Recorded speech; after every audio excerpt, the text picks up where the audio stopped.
कुमार जी, इस कार्यक्रम में उपस्थित जिले के सम्मानित अध्यक्ष आदरणीय अरुण कुमार बबलू राजा जी, इस कार्यक्रम में उपस्थित जिला पंचायत के पूर्व सदस्य अध्यक्ष सम्मानित आदरणीय राम सिंह जी, इस कार्यक्रम में उपस्थित वरिष्ठ समाजवादी नेता आदरणीय संतोष त्रिपाठी जी, मोन्टू कमल जी, बनारसी पाल जी, अनीता खान जी और पूर्व ब्लॉक प्रमुख आदरणीय लाखन सिंह यादव जी, बाबा रघुनाथ जी, हमारे जिले के सम्मानित जिला महासचिव आदरणीय पवन कटियार जी, इन विधानसभा के सम्मानित अध्यक्ष भाई यदुनंदन सिंह जी, हमारे सैनिक प्रकोष्ठ के सम्मानित जिलाध्यक्ष ब्रजमोहन फौजी जी, हमारे इस कार्यक्रम में उपस्थित भाई हुकुम सिंह जी, हमारे सांस्कृतिक प्रकोष्ठ के सम्मानित वरिष्ठ नेता आदरणीय मान सिंह जी, रणदीप सिंह यादव जी, हमारे अनिल यादव, धर्मेंद्र पूर्व प्रधान जी, सम्मानित साथियों, मैं सबसे पहले इस मंच की ओर से इस कार्यक्रम के आयोजक को भाई राकेश यादव उर्फ कल्लू यादव जी को, उनकी पूरी टीम को इस कार्यक्रम के आयोजन के लिए मैं उन्हें पूरी पार्टी की ओर से उनका हार्दिक स्वागत करता हूं, वंदन करता हूं, अभिनंदन करता हूं। कोई लंबी चौड़ी बात नहीं करनी। पीडीए के संबंध में बहुत सारी बातें हो चुकी, हम केवल कुछ और बातें बताएंगे जो आपको ना बताई गई होंगी। आप जानते हैं 76 साल पहले इस देश में कोई भी पंचायत सदस्य भी नहीं बन सकता था, चाहे वो अगड़ा हो, चाहे पिछड़ा हो, चाहे दलित हो, चाहे माइनॉरिटी का हो। 26 नवंबर 1949 को बाबा साहब अम्बेडकर ने संविधान में एक वोट का अधिकार रानी और महात्मा रानी के वोट की कीमत बराबर करके धरती में स्वर्णिम युग की शुरुआत करने का काम किया था। कौन सा युग? स्वर्णिम युग, जिसको आप सतयुग कहते हो, जिसको आप द्वापर कहते हो, जिसको आप त्रेता कहते हो, और इसको क्या कहते हो? कलयुग। कलयुग माने खराब युग नहीं है, कलयुग माने ज्ञान का युग, कलयुग माने विज्ञान का युग, कलयुग माने विकास का युग। डॉक्टर अंबेडकर ने 26 नवंबर 1949 को स्वर्णिम युग की शुरुआत की, जिसमें भारत में पैदा होने वाला किसी भी जात धर्म का आदमी प्रधान से लेके प्रधानमंत्री बन सकता है। इतना बड़ा अधिकार धरती में किसी ने देने का काम नहीं किया। बाबा साहब अम्बेडकर ने कहा, हमने वोट के माध्यम से तुम्हें राजनैतिक आजादी दे दी, इसी संविधान में तुम्हें तालाब में घुसने तक की इजाजत नहीं थी, कुएं में चढ़ने की इजाजत नहीं थी,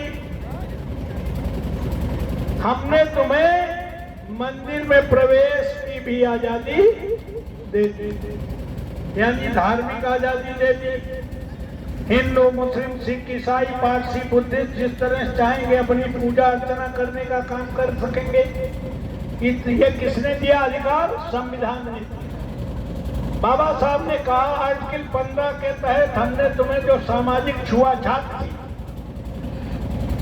उसमें हमने सामाजिक आजादी दी, लेकिन इन तीनों आजादी जो राजनीतिक आजादी है, सामाजिक आजादी है, धार्मिक आजादी है, इससे तुम्हारा भला होने वाला नहीं है। तो कहा क्या करना है? उन्होंने कहा चौथी आजादी के बिना। कौन सी चौथी आजादी? उन्होंने कहा जब तक तुम्हें आर्थिक आजादी ना मिले, आर्थिक गैर बराबरी समाप्त ना हो, देश में होने वाली इनकम में तुम्हारा लाभांश ना मिले, तब तक तुम्हें ये तीनों आजादी बेईमानी है।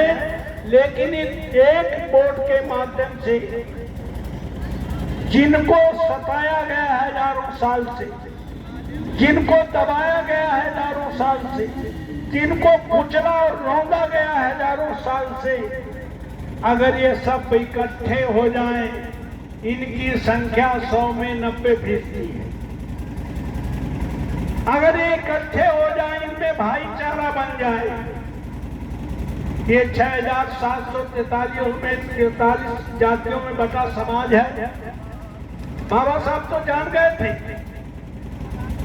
कि जात जैसी कोई चीज है नहीं, जात जैसी चीज कोई है नहीं। रविदास ने भी कहा 12 तारीख को रविदास जयंती होगी, मुंशीलाल जी बैठे हैं। रविदास जी से वो दलित समाज को शिक्षा दे रहे थे, तो वहां के बुद्धिजीवी कहें, पंडित कहें, उन्होंने उन्हें बहुत खराब लगा। अगर इन दलितों को समझा देंगे, पढ़ा देंगे तो हमारा क्या होगा? तो उन्होंने काशी नरेश से शिकायत की कि रविदास सबसे बड़ा अपराध करने का काम कर रहे हैं, ये धर्म विरोधी काम कर रहे हैं, ये शिक्षा दे रहे हैं, उपदेश दे रहे हैं। तो राजा साहब ने उनको बुला लिया। काले चमार बिरादरी का आदमी इतना बड़ा दुस्साहस कर रहा है कि सबको शिक्षा देने का काम कर रहा है। बुला लिए गए भाई, काशी नरेश के सामने रविदास पहुंचे। काला तुम ये धर्म विरोधी काम क्यों कर रहे हो? शास्त्र विरोधी काम क्यों कर रहे हो? तुम इनको क्यों पढ़ा रहे हो? तुम भला बिरादरी हो के, चमार बिरादरी हो के तुम इतना अनर्थ कैसे कर रहे हो? तो रविदास ने जो कहा बिना डरे, समाज के लोगों को उन्होंने जब जा रहे थे राजा के यहाँ, तो मुंशीलाल भी मिले, गांव के और कुछ मंदिर के 10-20 मिले। कहा कहाँ जा रहे हो? कहा काशी नरेश ने बुलाया है। कहा तुम हो, चलो सब जने हमारे साथ है। तो कहा तुम चलो रविदास, हम आ रहे हैं। ये रास्ते में तमाम गांव पड़े, उनमें सारे दलित समाज के लोगों ने कहा हम पीछे से आ रहे हैं, तुम चलो। और जब रविदास वहां काशी नरेश के पास पहुंचे, पीछे मुड़ के देखे तो कोई नहीं था, कोई नहीं आया।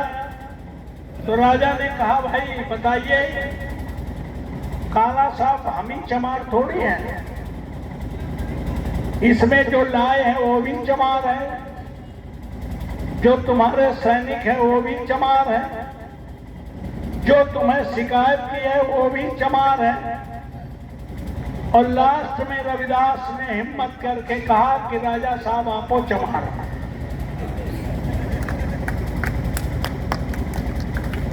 काला चमार का अर्थ समझो, चा से चमड़ी है ही है, मां से मांस, रा से रक्त।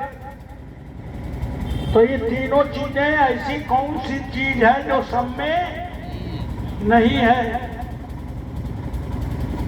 राजा समझ गया कि हिम्मत वाला आदमी है, बताया तो सही, विज्ञान के हिसाब से तो यही बात सही है। तो उन्होंने, जिन्होंने शिकायत की थी उनको तो दंड दिया रविदास को, अपने हाथी पे बिठा करके पूरे काशी नगरी में सम्मान के साथ भ्रमण कराने का काम किया। ते बाबा साहब अम्बेडकर भी जानते थे, चूंकि देश के पहले विद्वान, विश्व के 5वें विद्वान थे, तो जानते थे जात जैसी कोई चीज है नहीं, लेकिन जाति है कि जाति ही नहीं।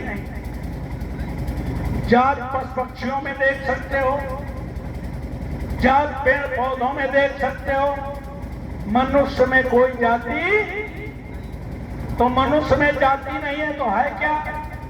ये काम थे, क्या थे? पेट के लिए, सर्वाइवल के लिए।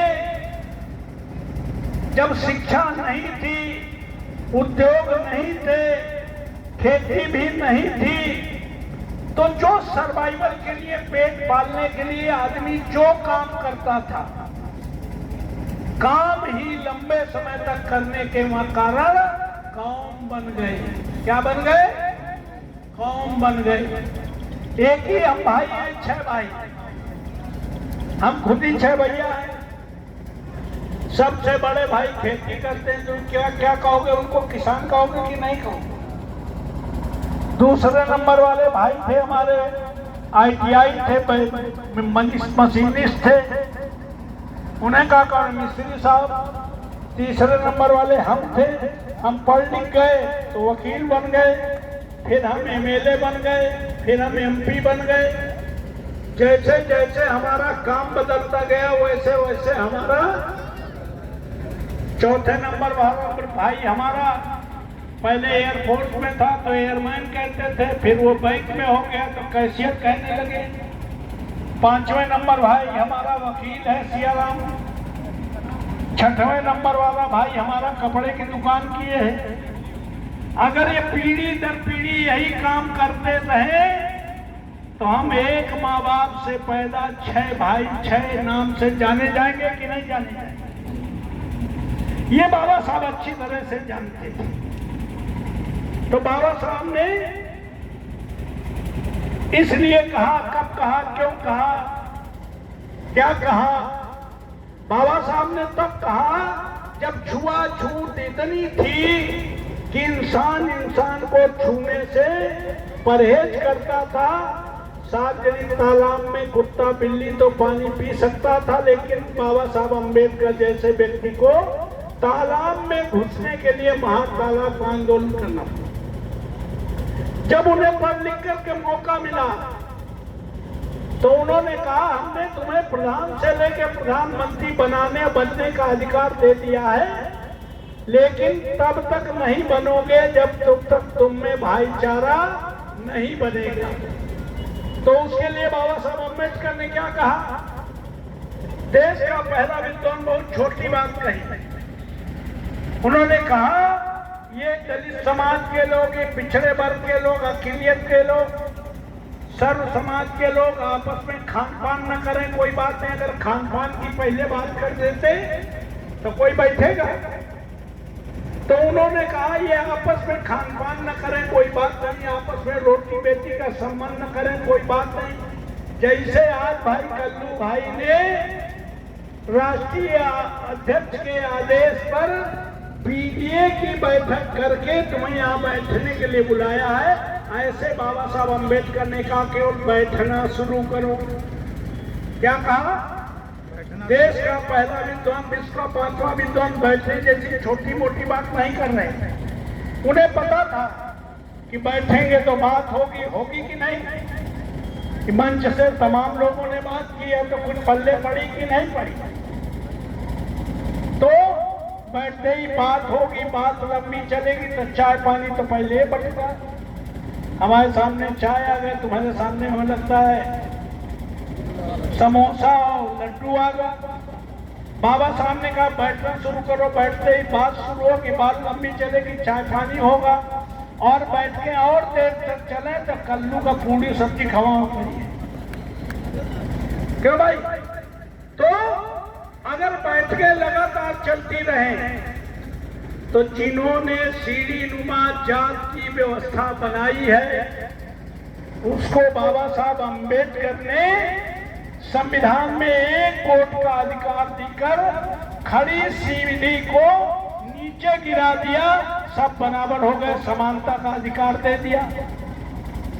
क्यों भाई? तो बाबा साहब ने कहा कि आज के बाद भारत की धरती में जो पैदा हो जाएगा, हिंदू, मुस्लिम, सिख, ईसाई, पारसी, बुद्धिस्ट, जो पैदा हो जाएगा, पैदा होते ही भारत की धन और धरती का बराबर का हिस्सेदार बना दिया। दुर्भाग्य है, कोई भी 76 साल में तुम्हें कोई लीडर नहीं मिला होगा जो ये बताता कि डॉक्टर अंबेडकर ने तुम्हें धन और धरती का बराबर का हिस्सेदार बना दिया। आज तक 76 साल में तुम अपने पिता के नाम जो जमीन है ओखा को समझे दो, जो मकान है ओखा समझे दो, और दरवाजे पर पंचायत से तुम्हारा खर्चा लग जाए तो सरकारी होगा, दरवाजे पर नाली बन जाए तो वह सरकारी हो जाए, दरवाजे से बिजली निकल जाए वह सरकारी हो जाए, सब सरकारी हो गया। और यही मानसिकता ने 76 साल में तुम्हें इतना कुंद कर दिया कि आज की तारीख में झूठ बोलने वाला टॉप का लीडर, अगर गूगल में सर्च करो कि दुनिया में सबसे ज्यादा झूठ बोलने वाला कौन है, तो हमारे प्रधानमंत्री जी को पहला इनाम मिल जाएगा। तो जानते हो उन्होंने क्या कहा? विदेशों में काला धन जमा है, हमें बैठाओ गद्दी में, हम विदेशों से 100 दिन में काला धन लाएंगे, और इतना काला धन है कि 15 लाख सबके खाते में। लोगों ने समझा ना 15 लाख मिले, अगर 5 लाख मिले तो 5 वोट है, 25 लाख होते हैं, जिंदगी सुधर गई। तमाम बार पाल साहब, दीवार पाल साहब का बना चुके हैं, एक बार इन्होंने देख ले। नौजवानों ने सोचा 2 करोड़ नौकरियां मिलेंगी तो 5 साल बैठे हुए तो बेरोजगारी खत्म हो जाएगी। किसानों से कहा कि हम तुम्हारी दुगनी आय कर देंगे। किसान सोचा यार बहुत दिन तो बनाओ भाई नहीं, एक बार इन्हें देख लो दुगनी आय कर दे। तो किसान तो 2 गुनी आय नहीं हुई, कोई किसान है दुगनी आय। क्यों भाई? और आज ये आलम है कि 2 करोड़ प्रतिवर्ष तो छोड़ो, जौन नोटबंदी के चलते, कोरोना के चलते पूरी दुनिया में जो भारत के लोग करोड़ों नौकरी कर रहे थे, कोई बोरिया बिस्तर बांध के कोई मंदिर गांव में फिर से आ गई। नौकरियां मिली नहीं, नौकरियां चली और गई। कमाल का आदमी है। इन 10 सालों में तुम्हें केवल हिंदू, मुस्लिम, मंदिर, मस्जिद के अलावा कोई चीज मिली नहीं। तो इसलिए हमारे राष्ट्रीय अध्यक्ष जी ने कहा कि झूठ बोलने वालों ने मीडिया को खरीद लिया है। झूठी स्कीमें, झूठा नया इवेंट तुम्हारे सामने पढ़ने को मिल रहा है। सही बात, सच्ची बात, असली बात कोई मीडिया में आ नहीं रही। कुंभ में हजारों मरे हैं। आज 10 तारीख हो गई, 12 दिन हो गए, 13, अब तक संख्या नहीं बता पाए। पार्लियामेंट में माननीय अखिलेश यादव जी ने पूछा, राहुल जी ने पूछा, मल्लिकार्जुन खड़गे ने पूछा, वो मीडियम बात नहीं आई कि नेताओं ने उन मरने वालों की संख्या पूछी। वो भी आ रही है? नहीं आ रही है। तो इसलिए उन्होंने कहा कि मीडिया गोदी हो गई है। सरकार ने सब टीवी चैनलों को खरीद लिया है। हमारी सच्ची बात पब्लिक तक जा नहीं रही, लिहाजा संविधान खतरे में है। बाबा साहब का अपमान हो रहा है, संसद में हो रहा है। जा करके समाजवादी पार्टी के लोग गांव में मीटिंगें करेंगे, पीटीए की बैठक करेंगे और सरकार की विफलताओं को बताएंगे, संविधान के बारे में बताएंगे। तो इसलिए हम लोगों को भेजने का काम किया है। और यही कारण है कि 5 किलो राशन में 14 में वोट दिया। 5 किलो राशन का कानून किसने बनाया? कितने लोग जानते हैं? हाथ ऊंचा करें। कितने लोग जानते हैं किसने बनाया? 9 से 14 में आपने हमें एमपी बनाया था, कांग्रेस से बनाया था ना। 2013 में फूड सिक्योरिटी बिल आया, खाद्य सुरक्षा अधिनियम 2000। जो भी कंट्रोल की दुकानें होंगी वहां लिखा होगा सफेद, खाद्य सुरक्षा अधिनियम 2013। 2013 में मोदी थे क्या भाई? 2013 में कांग्रेस की गवर्नमेंट थी, समाजवादी पार्टी कांग्रेस के साथ में थी, तब ये कानून पास हुआ। तो ये कानून तो पास किया कांग्रेस ने, और ये हमारी माताएं बैठी हैं, इन्होंने सबसे ज्यादा मोदी को सपोर्ट किया, जानकारी न होने के कारण। तो 2014 में वोट दिया राशन के चक्कर में, 19 में वोट दिया, 17 में वोट दिया, 22 में वोट दिया, 24 में वोट दिया। तो हम कहने आए हैं, ये बाबा साहब अम्बेडकर ने कहा धन और धरती का बराबर का हिस्सेदार बना दिया। तुम 5 किलो राशन में वोट दे रहे हो, क्यों? मोदी ने दे दिया। अगर तुम पीडीए वाले लोग इकट्ठे हो जाए, अगर दलित, पिछड़े, अक़लियत और लोकतंत्र संविधान पे आस्था रखने वाले संतोष त्रिपाठी जैसे लोग सब आ जाएं, तो ऐसा कानून इस देश की पार्लियामेंट में पास कराया जा सकता है कि सकल घरेलू उत्पाद से, जानते हो पैसा कहां से आता है सरकार के पास? पैदा होने से मरने तक, सुई से लेकर जहाज में बैठने वाले लोग टैक्स देते हैं, जीएसटी के नाम पर, टैक्स के नाम पर जो पैसा देते हैं, यही पैसा पूरे देश से इकट्ठा होता, यही सरकार की आय है। ये तुम्हारा ही पैसा है जो पूरे देश से इकट्ठा होकर इसी से विकास, इसी से खैरात बांट जाता है। अगर तुम्हें जिस दिन ये मालूम हो जाए कि मेरे पैसा है, मेरा अधिकार है, तो 5 किलो राशन में फिर वोट देने का काम कभी जिंदगी में नहीं करोगे, लालच में नहीं फंसोगे। इसलिए साथियों, मैं आपसे कहने आया, मार सप्पा ये पीडीए क्यों बनाने की जरूरत पड़ी? पीडीए इसलिए बनाने की चढ़ी कि जितने पीड़ित हैं आज की तारीख में, दलितों को इन 10 सालों में कोई आईएएस आईपीएस नहीं बना पाया, नौकरी है नहीं, आरक्षण खत्म। 10 साल में कोई भी दलितों को, और बारी बारी से पिटाई हो रही है। पहली पिटाई क्या हुई? पहला हमला मोदी ने बैठते ही एजुकेशन पे हमला किया। क्या आपको पता है कि जो मौजूदा शिक्षा है, दवाई और पढ़ाई मुफ्त होनी चाहिए, तो इतनी महंगी शिक्षा हो गई कि दलित, पिछड़े पढ़ाई न पावे। क्यों भाई? ये दवाई और पढ़ाई तो मुफ्त हो, तो इन 10 सालों में हमारे 500 प्राइवेट यूनिवर्सिटी बन चुकी है, जिनमें हमारे तुम्हारे बच्चे अगर खेतवा तो बेच के एक आध का बीटेक कराई हो तो नौकरी मिलने वाली नहीं है। तो पहला हमला इन्होंने शिक्षा पे बोला। क्वालिटी एजुकेशन क्रिश्चियन मिशनरी स्कूलों में थी, वहाँ पत्थर चलवाए, वहाँ चर्चों में पत्थर चलवाए, स्कूलों में पत्थर चलवाए। आपको मालूम हो कि हिंदू केवल भारत में, पूरी दुनिया में नंबर 1 की आबादी है तो क्रिश्चियन है। तो जब यहाँ भारत के चर्चों पर, भारत के क्रिश्चियन मिशनरी स्कूलों में हमले हुए, पत्थर चले, तो पूरी दुनिया के क्रिश्चियन मिशनरी शासकों ने कहा, मोदी जी अगर भारत के चर्चों में, भारत के स्कूलों में अगर तुम्हारे ईंटे पत्थर चलना बंद न हुए तो तुम्हारा विदेश आना निश्चित तौर पे बंद हो जाएगा।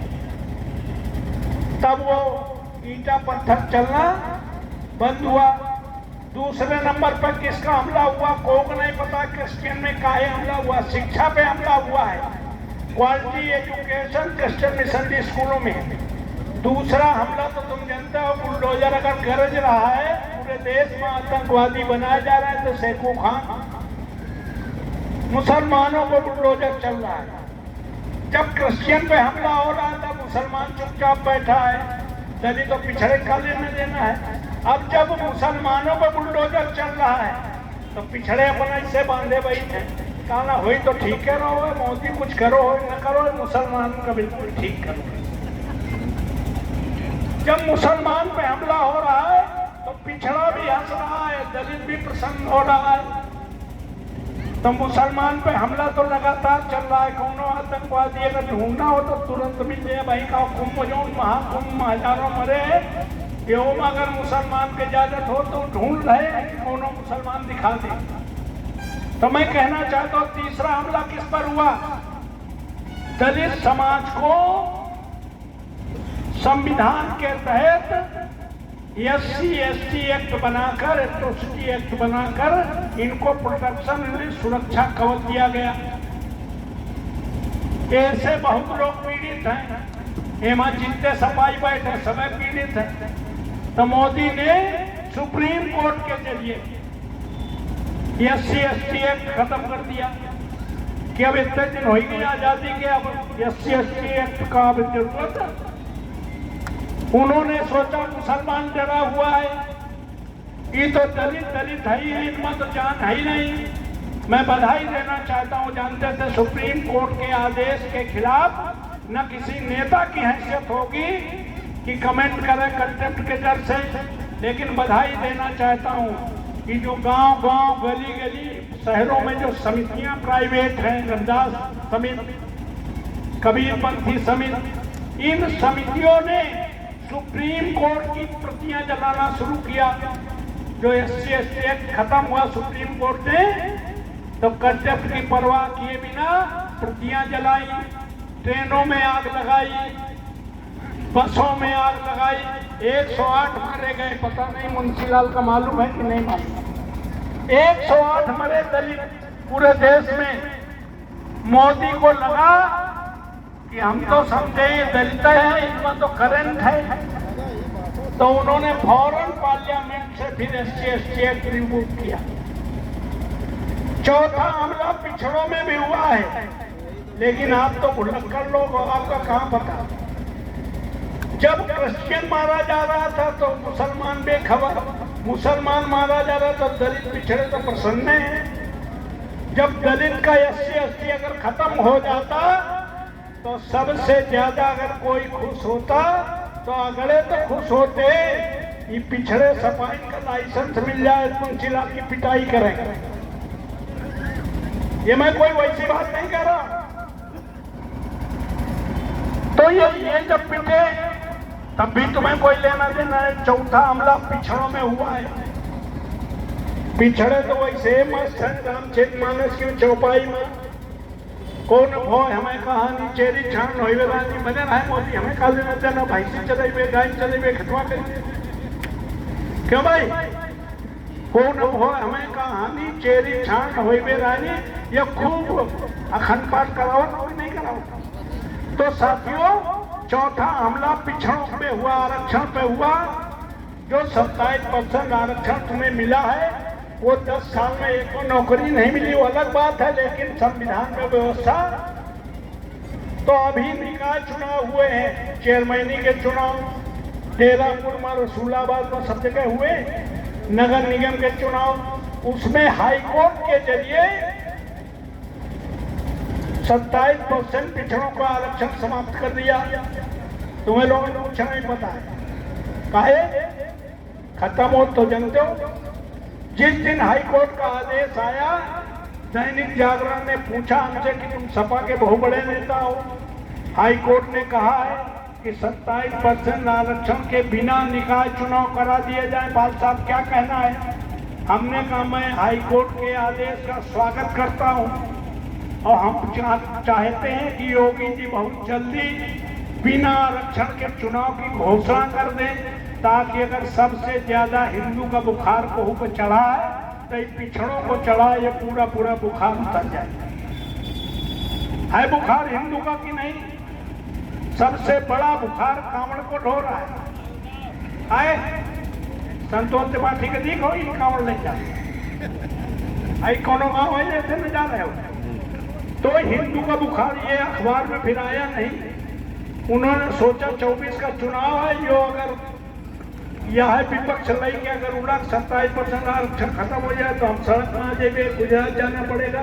तो फिर बोलने लगे इसके लिए हमें सुप्रीम कोर्ट जाना पड़ेगा, तो जाएंगे, लेकिन पिछड़ों के साथ अन्याय नहीं होने। हम ये बात इसलिए बता रहे हैं, यहाँ कहानी बड़ा बताने नहीं आए हैं, हम ये बता रहे आए हैं कि ये अखबार में टीवी में नहीं आ रहा है कि बारी बारी से पीडीए वालों पर हथौड़ा चल रहा है। तुम्हारे बटे होने के कारण ये काम हो रहा है। तो माननीय अखिलेश यादव जी ने कहा कि जाइए पीडीए के लोगों की इकट्ठा करिए और इन्हें इनके अधिकारों को बचाइए, इनके होने वाले नुकसान को बताइए। अगर बाबा साहब अम्बेडकर का संविधान समाप्त होगा तो आपका समझते हो खाली मुंशीलाल का नुकसान है। कोई भी ब्राह्मण या ठाकुर की बहन बेटी या कोई पुरुष पंचायत का सदस्य नहीं बन पाएगा। इसलिए मैं कहना चाहता हूं, अगर मेरी आवाज जा रही है अगले लोगों को, तो ये गुजराती पूरे देश को भेज दिए हैं। और अगर पश्चिमी उत्तर प्रदेश पंजाब के किसान संघर्ष न करते, 800 न मरते, तो जो बिघा खुद मंदिर के आसपास खेती में जमा थे बैठो। यह खेती अडानी अंबानी के नाम, रेल बिक चुकी है, एयरपोर्ट बिक चुके हैं, तेल बिक चुका है, बीएसएनएल बिक चुका है, LIC बिक चुका है, सब कुछ बिक चुका है। अब बचा है केवल तो तुम्हें वोट देने का अधिकार, वो भी मोदी ने ऐलान कर दिया है। अगर 400 पार के पहले जानते हो उन्होंने क्या कहा है? एक देश एक चुनाव, 1 नेशन 1 इलेक्शन। अब 400 पार हो जाए तो कहते नो नेशन नो इलेक्शन। राजा हम हैं, हम ही रहेंगे। ये खतरा है। अगर इसी तरह बटे रहे कि दलितों की पिटाई करने का अधिकार हमें है, कि हमसे नीच है, ऊपर वाले कहें, जैसे हम लोग बसपा में जब बताते थे मुंशीलाल जी दलितों के बारे में, पिछड़ों के बारे में, अपर कास्ट के बारे में हम लोग बताते थे, कैसे उदाहरण दे बताते थे कि जैसे नीचे दलित बैठा है और आधी से ज्यादा आबादी पिछड़े होके ऊपर चढ़े और ऊपर से आगड़े चढ़े बैकवर्ड के ऊपर, तो ऊपर वाला जो सबसे टॉप पर लगा है वो कहता है अलहम बम। 3 मेढक के बारे में बताते थे कि 3 मेढक एक के ऊपर एक चढ़े हैं, तो ऊपर वाला कहता है अलहम बम, बड़ी मजा है, ऊपर से हवा लग रही है, आसमान दिख रहा है। तो बीच वाला बैकवर्ड जो आधी से ज्यादा आबादी कहा था खुशी न गम। अगर एक हमारे ऊपर चढ़ा है तो एक हम एक के ऊपर चढ़े। तो मुंशीलाल जी बोले मरे तो हम लोग ये बताया करते थे कैडर में, तो वो स्थिति है। तो हम आपको सजग करने आए हैं, सतर्क करने आए हैं। और ये बात केवल पल्लव झाड़ कहानी सुनाने नहीं आए हैं। यहाँ से जाने के बाद अब ये चुनाव न डरने का चुनाव है, न ये चुनाव बटने का चुनाव है, न ये चुनाव लालच में फंसने का चुनाव है। ये चुनाव बाबा साहब अम्बेडकर के संविधान को बचाने के लिए दलित, पिछड़े, अकलियत और आधी आबादी जो महिलाओं की है और अगले समाज के वो लोग जो लोकतंत्र संविधान पे विश्वास करते हैं, उनको सबको इकट्ठे होकर के इन सांप्रदायिक ताकतों को हराने का काम करना है। और ये लड़ाई लड़ कौन रहा है? ये लड़ाई इंडिया गठबंधन लड़ रहा है। देश में राहुल गांधी और उत्तर प्रदेश में अगर माननीय अखिलेश यादव बड़ा दिल करके 2024 के चुनाव में गठबंधन न करते तो मोदी का रथ 240 में न रुककर 400 पार हो जाता, संविधान बदल जाता। बहन जी डर गई। ये इसलिए बात बता रहा हूँ, यहाँ बहुत बसपाई प्रेमी हैं, वो सुन ले, नुकसान हमारा नहीं। संविधान रहेगा तो बहन जी रहेगी। संविधान ने 4 बार मुख्यमंत्री बनाने का काम किया है, किसी दूसरे ने बनाने का काम और अगर संविधान में रहेगा तो बहन जी अगर 2024 में बिना डरे माननीय अखिलेश यादव की तरह इंडिया गठबंधन में आ जाती तो उत्तर प्रदेश में 80 की 80 सीटें इंडिया गठबंधन को मिलती और देश में इंडिया गठबंधन की सरकार बन जाती और ये गुजरात भाग जाते, जेलों में इनकी जगह होती। इसलिए अब बंटने की जरूरत नहीं है कि कुछ बसपा में चले जाओ, कुछ इधर चले जाओ, कुछ उधर चले जाओ, कुछ गल्ला में चले जाओ, कुछ शराब में चले जाओ, कुछ नगद पैसा में चले जाओ। अगर ये काम हुआ तो ये इस समय जो चल रहा है समय ये वैसे है जैसे हम लोग हाई स्कूल और 8वीं में पीटी कराई जाती थी, डांसिंग भी कराई जाती। तो हमारा टीचर बोलता था सावधान, क्या बोलता था? सावधान। और फिर दूसरा कासन बोलता था विश्राम, बोलता है तो नहीं बोलता था। अब तीसरा कासन नहीं। तो इस समय तुम सावधान होने की जरूरत है, विश्राम की अवस्था में चल रहे हो। और अगर ना समझे तो तीसरा कासन पीटी वाला टीचर बोलता है जैसे हजारों साल पहले थे उसी अवस्था में पहुंचने का काम सब करेंगे। आप सबने को चिंतन करना है, मंथन करना है, मनन करना है। और जो मैंने कहा है इसको शादी में, बारात में, हाट में, बाजार में, तेरही में, बर्ची में, मुंडन में सब जगह बताना है कि इस समय देश का संविधान खतरे में है, लोकतंत्र खतरे में है, आरक्षण समाप्त हो गया है, देश की संपत्ति सब समाप्त हो गई है, हम आर्थिक गुलाम हो रहे हैं।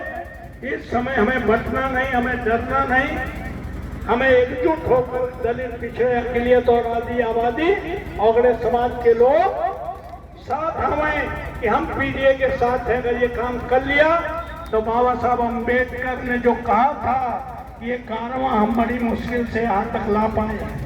मेरे चाहने वाले, मानने वाले लोग इसको आगे न बढ़ाए कोई बात नहीं, लेकिन इसको पीछे ढकेलने का काम कतई न करें। पीछे ढकेलना तो छोड़ो, संविधान बदला जा रहा है। अब बाबा साहब जानते थे कि जात जैसी कोई चीज नहीं, राजा रामपाल भी जानते हैं जात जैसी कोई चीज है। आज अगर पढ़ने लिखने का अवसर मिला है, प्रधान से लेकर प्रधानमंत्री बनने का अवसर मिला है, तो जातियां टूटी हैं कि नहीं टूटी? आईएएस से शादी कर रहा है, पीसीएस से कर रहा है, डॉक्टर से कर रहा है, इंजीनियर से कर रहा है कि नहीं कर रहा? क्यों भाई कर रहा है कि नहीं कर रहा? और हमने तो पूरी राजनीतिक जिंदगी में आने वाले का नाम, उसकी जात, उसका दर्द, उसका धर्म कभी पूछे नहीं, हमने केवल काम पूछा है। इस सार्वजनिक जीवन में लोगों को जात, दल, धर्म, क्षेत्र नजर आते हैं। हमारे इस कंप्यूटर में गड़बड़, हमें सारे भाई, सारे इंसान नजर आते हैं। 25-30 साल में कोई करोड़पति, अरबपति, लखपति हम पर भरोसा करता है कि नहीं करता मैं नहीं जानता, लेकिन 25-30 साल में हमने समाज के उस आखिरी व्यक्ति को भरोसा पैदा कराने में कामयाबी हासिल की है, जिसके पैरों में चप्पल ना हो, शरीर में कपड़ा ना हो, पेट में भोजन ना हो, हमारे पास आने तक के पैसे न हो, अपनी समस्या कहने के शब्द न हो। वो 150 किलोमीटर की सराउंडिंग में 1 करोड़ की आबादी वाले कानपुर नगर देहात में समाज की आखिरी पंक्ति में खड़ा आदमी भरोसा करता है। अभी राजा रामपाल को टेलीफोन करेंगे मदद हो जाएगी, अभी चले जाएंगे मदद हो जाएगी। ये भरोसा समाज के उस अंतिम व्यक्ति को हमारे शरीर की अंतिम सांस तक कायम रहेगा। यही अम्बेडकरवाद है, यही समाजवाद है।